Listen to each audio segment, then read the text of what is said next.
Okay, now let's have a look at this FFT area up here. So this allows us to generate and change the shape of our waveform, and we can do this by drawing in harmonics and their relative phases to one another. So it basically allows you to build a waveform using the harmonic series. Up here you'll notice it goes to 48 bins, but if we change the zoom, we can actually add up to 512 bins. For this example, we're not going to use that many bins, so I'm just going to change the zoom to 8 times.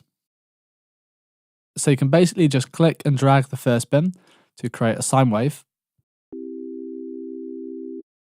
And we can add more odd, or even harmonics to build a sound.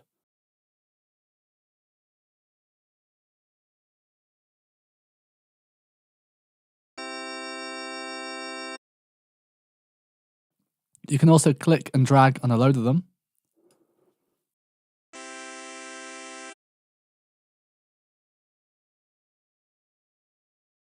You can also click and drag down on the bins to get rid of them as well.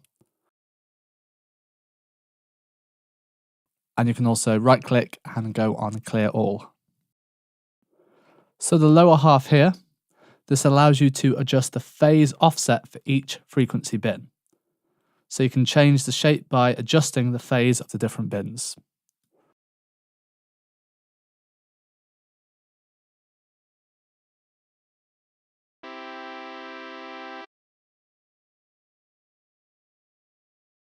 There are a few more right-click options as well.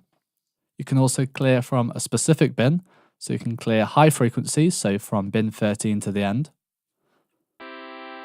We can also right-click and go on clear low frequencies, so from start to bin 15. Obviously, we're just hearing the higher frequencies there. Let's just draw in some lower frequencies.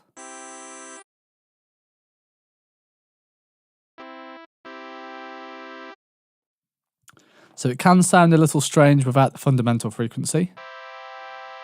So most of the time we will want this first bin, the fundamental frequency.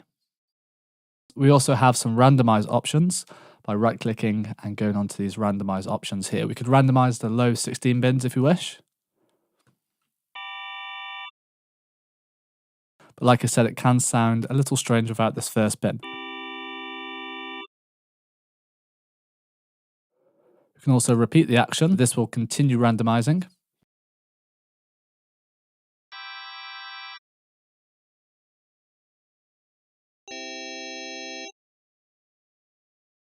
So there are a few more randomize options here. I recommend going in and test them out for yourself. You can also shift an octave up. You'll notice it will shift the bins over. Or you can shift an octave down. You can see it will shift the bins over again. You generally want the lower bins to be higher than the higher bins.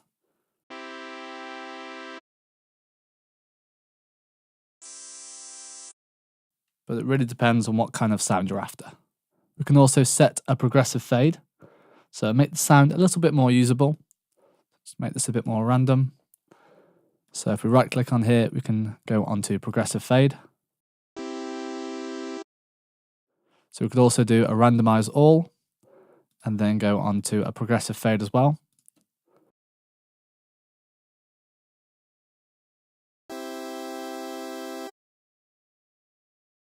We also have draw even harmonics only and draw odd harmonics only. We also have this button here, so the FFT Editor will take in the harmonic content of what's drawn in this wavetable.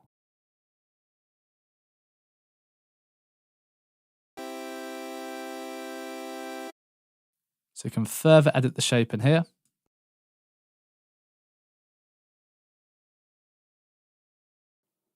Really go through and customize this wavetable.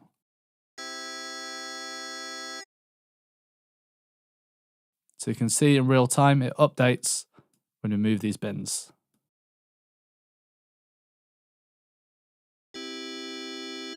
Okay, so that's the FFT editor. Thank you for watching, and I'll see you in the next lecture.